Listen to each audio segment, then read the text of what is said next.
When I was young, I used to love The Wizard of Oz. Well, okay, just the first half, because that was the only part I ever saw. Fall asleep. But the Cowardly Lion was my favorite, right? He was so cute and nice. And remember how Dorothy, the Tin Man, and Scarecrow were afraid of lions, but then after they met the Cowardly Lion, they loved him, after they got to know him? Well, my high school mascot was a lot like that Cowardly Lion. He was cute and sweet. I mean, at least that's how I saw him. Well, okay, that's how I made him. You see, because from 9th grade all through graduation, I was my high school mascot, the lion. The costume was awesome, but I mean, obviously made for a man, not a teenage girl. It was too big on me, but it was a full-bodied, golden brown fur, and it covered everything, including my hands, and it bagged at my ankles. The head, awesome, made of like paper mache and faux fur, and it must have been about 3 feet high and 2 feet deep. And to keep this thing balanced on my shoulders, I stitched one of my brother's sweat socks inside to make a chin strap, which just lined my eyes up at the last slit in the lion's mouth. No one could see in, and I never spoke, maintaining that Disney magic. Now, what kind of mascot was I? Well, I wasn't going to be one of those mean mascots like that chicken. And I wasn't like those college mascots either who, do backflips over the goalpost and pump their fist in their team's dominance. No. I mean, I modeled myself after my beloved Philadelphia Phillies fanatic. So our mascot, he sat on people's laps and he high-fived 4-year-olds, and he generally just kind of followed the cheerleaders around with clumsy dance moves. Yeah, the Camp Hill High School Lion, he was nice. The people loved him. I have the fan mail to prove it. See, I got a letter from this lady from a nearby town telling me how much she liked watching The Lion instead of the football game. I mean, can you believe that? I was finally good at something. I mean, not just good. I was great. I mean, I was better than anyone else at this. So naturally, I tried to think about how I might be able to turn that into a future, So I started asking around about how I might be able to line up a job at Hershey Park that summer as a crackle bar. See, when I was inside that costume, I felt powerful. I could be anything, anybody. I didn't have to be that sexually confused, overweight teenage girl who had little chance of ever leaving her hometown. I was special. I was the lion, and people loved me. Now, being king of the forest comes with other royal responsibilities, not just sporting events. They would ask me to perform in anything where the school needed to be represented, like bake sales or community events. But my favorite were the band events.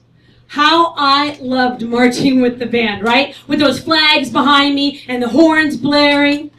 Well, my senior year, they asked me to march with the band at the annual Dillsburg Halloween Parade. This was the #1 parade in central Pennsylvania. My parents had taken us there when we were kids, so I was really excited. Now, it was at night, and the streets were lit and lined with people, and there was this energy in the air. I was giving it my extra effort. I mean, really hammering it up and running ahead so that I could greet the kids before the band would pass. We came around this corner and we came to the top of this hill that led down to the judging stand. And the band went into their best number, the theme from Rocky. Gonna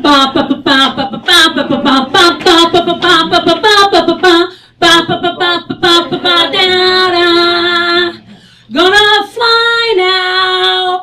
And I knew it was time for me to go into my best move. Flying high now. The Three Stooges shuffle. Gonna fly. And as I came out of my last sweetly high, I could tell something was going wrong. High, bump, ba bump. Everything's in slow motion from here on out. I don't know. I must have tripped on like a piece of candy from a float or something, because everything went dark as my eyes lost alignment with the lion's mouth. I was going down. First one knee, then the other, and I put out my hands to brace my fall. And just then, I felt that sock come loose from around my chin and go flying, my big, giant, proud lion head go flying from my body. No!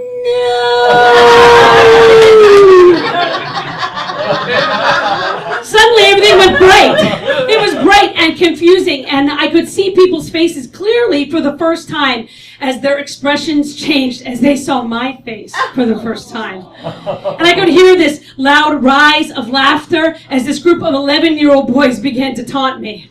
I struggled to get up, and something hit me in the ear.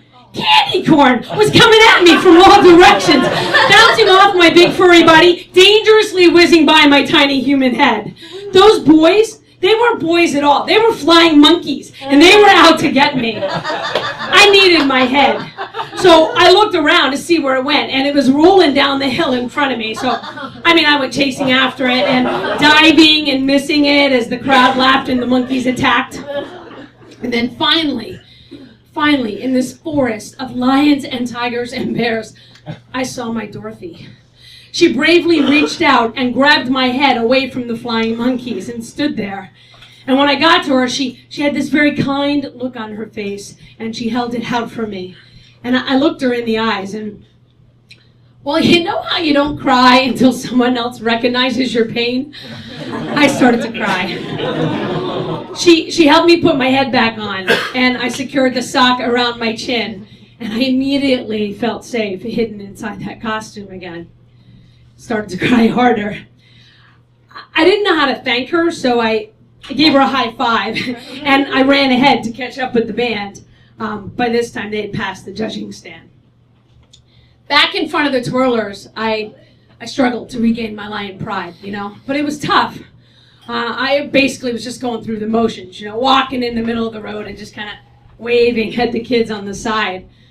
But then, as the tears started to clear, I got up some courage to look out through that mouth and look at people's faces again. But to my surprise, they weren't laughing or jeering at me anymore. No, these people were smiling and clapping. And that's when it hit me. This is a parade. These people didn't see me fall 2 blocks back. They didn't know my past. This is the first time they were seeing me and the lion ever. I filled with courage, and I knew what I had to do. I went into my best move, the Three Stooges shuffle. Because after all, I was the lion, and people loved me.